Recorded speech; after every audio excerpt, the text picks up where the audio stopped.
피청구인은 국회 법제사법위원회 전체 회의에서 감사원은 대통령의 국정을 지원하는 기관이라고 충격적인 발언을 하였고 감사원의 명예를 실추시켰습니다. 부디 피청구인에 대한 탄핵 심판을 인용해 주시기 바랍니다. 국회에서의 발언은 감사원의 감사를 공정하게 수행하여 국가를 발전하게 하고 그것이 결국 국정을 지원하는 것이라는 원론적인 발언임에도 불구하고 국회에서는 그 발언의 앞뒤를 자르고 일부만 발췌하여 그 뜻을 왜곡하고 있습니다. 피청구인에 대한 탄핵소추 사유는 헌법과 법률에 위반이 전혀 없습니다. 탄핵소추를 기각하시어 감사원장이 직무에 하루빨리 복귀하여 혼란한 국정 상황에 이바지할 수 있도록 해주시기 바랍니다.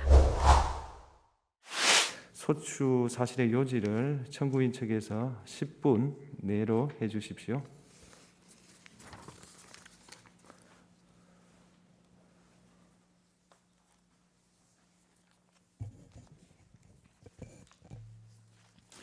존경하는 헌법재판관님, 국회 탄핵소추위원, 국회 법제사법위원장 정청래입니다. 대한민국 헌법 제97조는 국가의 세입, 세출의 결산, 국가 및 법률이 정한 단체의 회계 검사와 행정기관 및 공무원의 직무에 관한 감찰을 하기 위하여 대통령 소속하에 감사원을 두도록 하고 있고, 감사원법 제2조는 감사원은 대통령에 소속하되 직무에 관하여는 독립의 지위를 갖는다고 규정하고 있습니다. 감사원의 직무의 성격상 고도의 독립성과 정치적 중립성이 보장되어야 하기 때문에 그렇습니다. 감사원의 생명은 독립성과 중립성입니다. 그렇기에 감사원은 미국과 영국의 경우 행정부와 무관한 의회 소속이거나 프랑스와 독일의 경우 제4의 독립기관으로 되어 있는 나라도 있습니다. 그런데 감사원장인 피청구인은 감사원의 독립성과 정치적 중립성을 심각하게 훼손하였습니다. 감사원에 대한 국민적 기대와 요구, 신뢰를 저버렸습니다. 피청구인은 감사원을 한 정파의 정치적 도구로 전락시켰다는 의심을 받기에 충분한 언행을 하였습니다.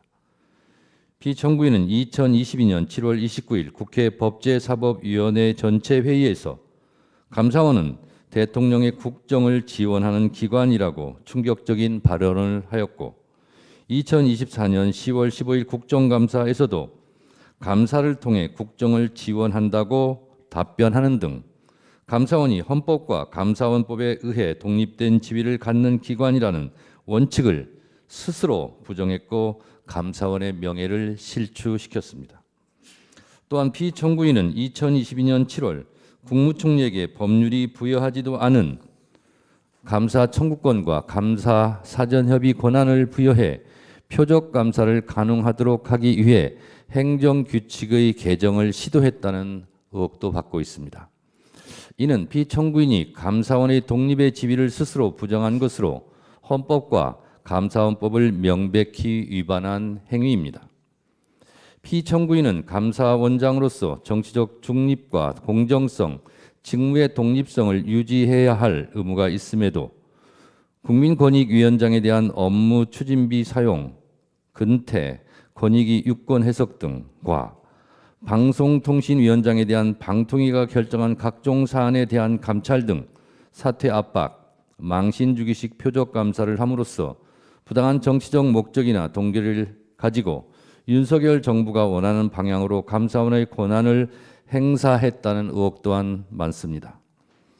이는 직무 수행의 공정성, 중립성, 독립성을 심각하게 훼손한 것으로 헌법 제7조, 국가공무원법 제56조 성실의무, 감사원법 제2조를 정면으로 위반했습니다.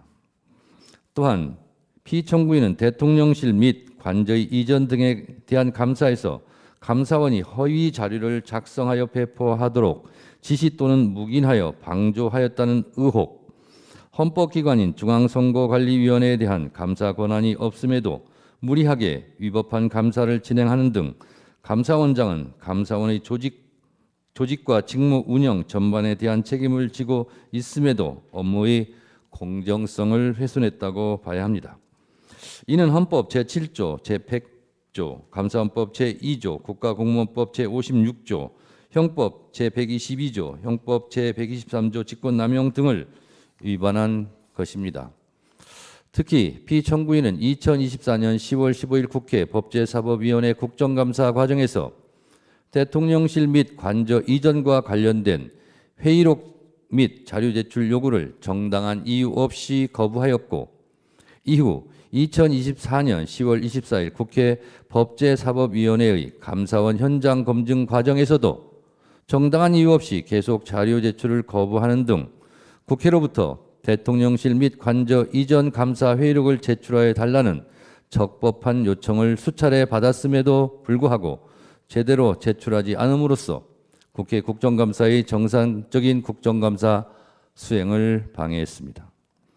또한 자신이 지휘하는 감사원 직원들이 자료를 준비하거나 제출하려는 업무를 방해하여 직원들의 권리를 제한했다는 의혹도 짙습니다.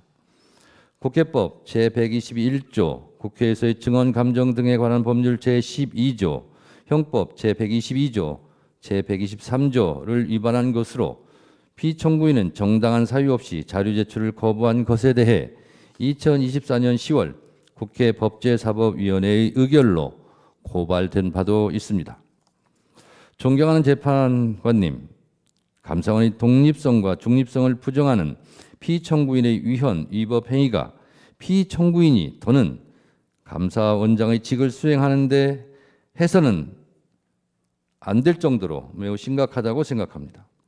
피청구인을 감사원장 직에서 파면함으로써 피청구인으로 인해 침해되고 훼손된 감사원의 직무상 독립성과 정치적 중립성을 회복하고 올바른 헌법 질서를 회복해야 할 필요성이 절실합니다.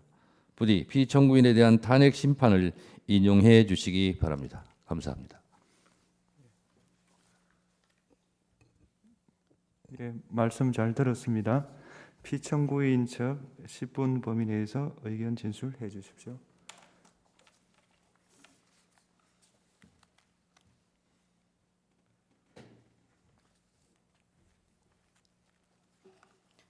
네.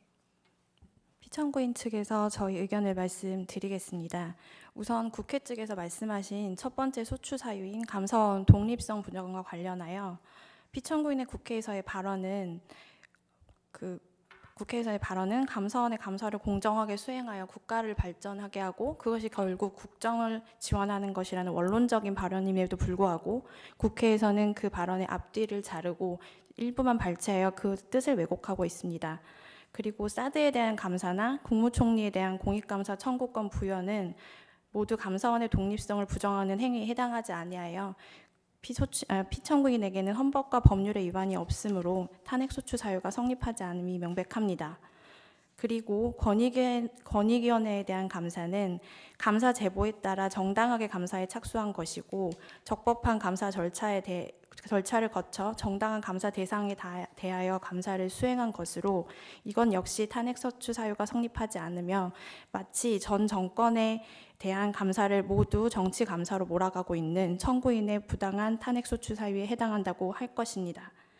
그리고 감사 과정에서 위법성과 관련하여 청구인 측이 문제 삼고 있는 대통령실 및 관저 이전 감사, 서해 공무원 피살 사건 감사, 그리고 이태원 참사 관련 재난 및 안전관리체계 점검 감사, 그리고 선거관리위원회에 대한 감사 모두 적법한 절차를 거쳐 정당한 감사를 거쳤고 감사위원회의 정당한 의결을 거쳐 감사가 결론이 내려진 감사입니다.